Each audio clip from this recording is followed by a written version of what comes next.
I have really got to learn to stop doing this.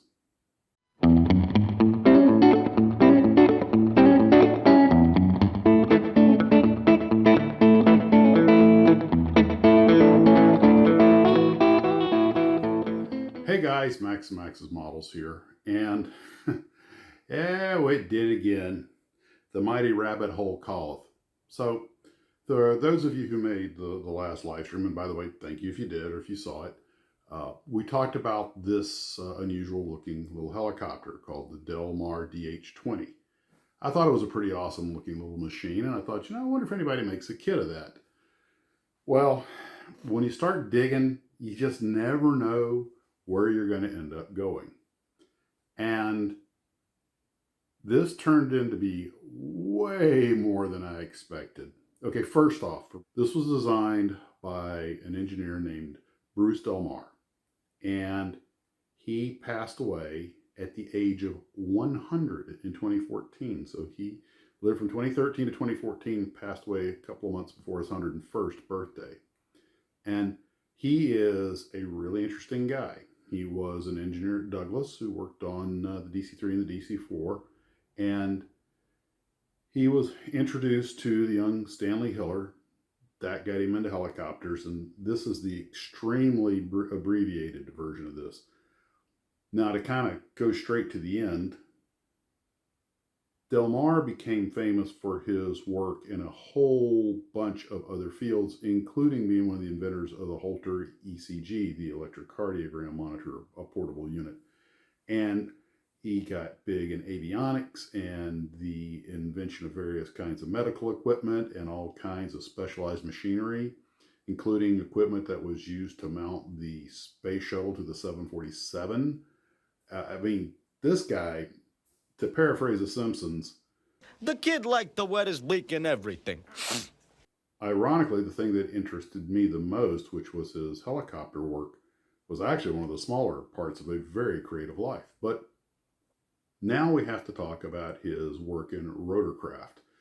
Now, most likely none of you have ever heard of him, and neither had I.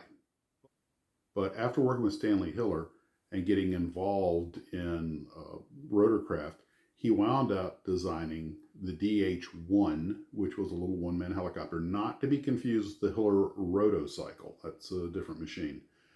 And what made this so wild was not only did he have a little DH-1A helicopter, a little one-man unit, but he devised the DH trainer. He came up with this apparatus that bolted on to his little helicopter that wouldn't let it go flying away. And it was designed as a unit for training helicopter pilots. They would get in it by themselves and they would learn to hover this thing, and it could roll around on the wheels, but it couldn't flop over, it couldn't crash, and basically they would learn to hover. By the way, I just recently found out that this idea is being revisited, or was revisited recently. The point being that it was a really novel idea. He built a few of them. The military played with them. I actually found some comments from some guys who'd actually flown the thing around. It was a great little way to teach guys to basically hover a helicopter before they wasted a lot of time and wrecked a helicopter and scared the wits out of some already gray-haired instructor. But the Army decided to stay with, two-man training helicopters, learn from your instructor, that sort of thing. And I get it. It's just another way to teach. As long as it works, that's what matters. And helicopter instruction has come a long way. There are a lot of low-cost simulators available now so that you don't have to waste 5 or 10 hours in a very expensive to fly helicopter when you can learn either in a very cheap to operate simulator or something like this. But this just grabbed my attention. It is such a cool idea, and it did work. It just didn't get fielded.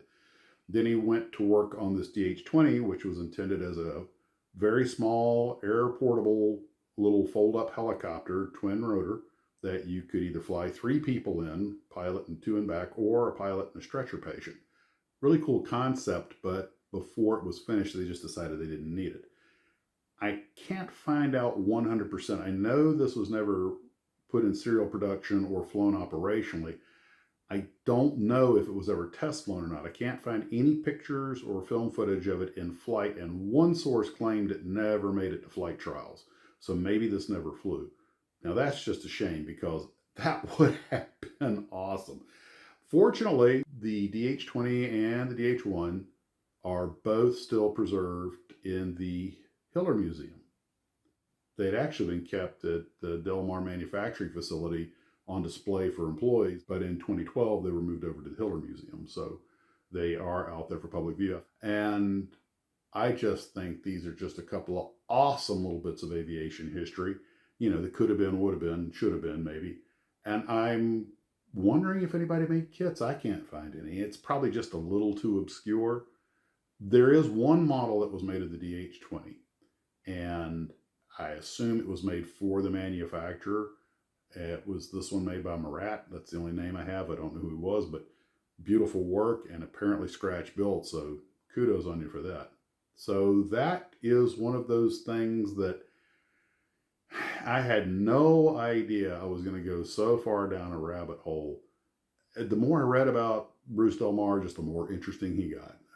Just one of those genius maverick inventors that is the stuff of legend, or should have been. And despite what he did in aviation, he's much better known for his accomplishments in medicine. And I should also point out that the company he started is still making things today. They're still in business. So there's your little bit of obscura. And I'm sorry, this just should have been a thing. In other news, I heard from Ken today. He's still alive. And I might be inheriting his 3D printer soon. So just how much medium am I going to need to make a 6-foot Godzilla? You know, I wonder. You think Guillows could make a balsa wood Godzilla? You know, you build it like an airplane and then, you know, the structure, and then you cover it with tissue and stuff. And wouldn't that be kind of cool?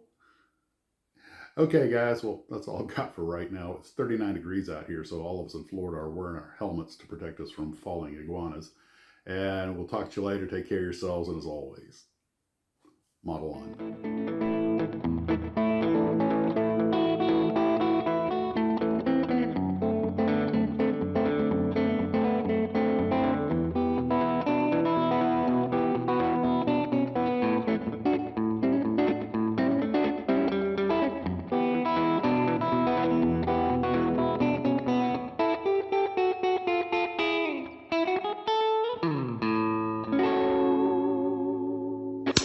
Now, from what I can gather, the biggest difference between the DH-1 and the DH-2 was the engine, the power plant. I think the basic machine looked like they were pretty similar, maybe basically the same. You can see my jawbone. Diet must be working. I forgot to mention that one of the uses the military found for the little DH-1 helicopters was they converted them into drones and put these 7/18 scale UH-1 Huey covers over them, little fiberglass shells, to use them as decoys and targets and that sort of thing. Okay, that is so cool. I so want one of those for next Christmas.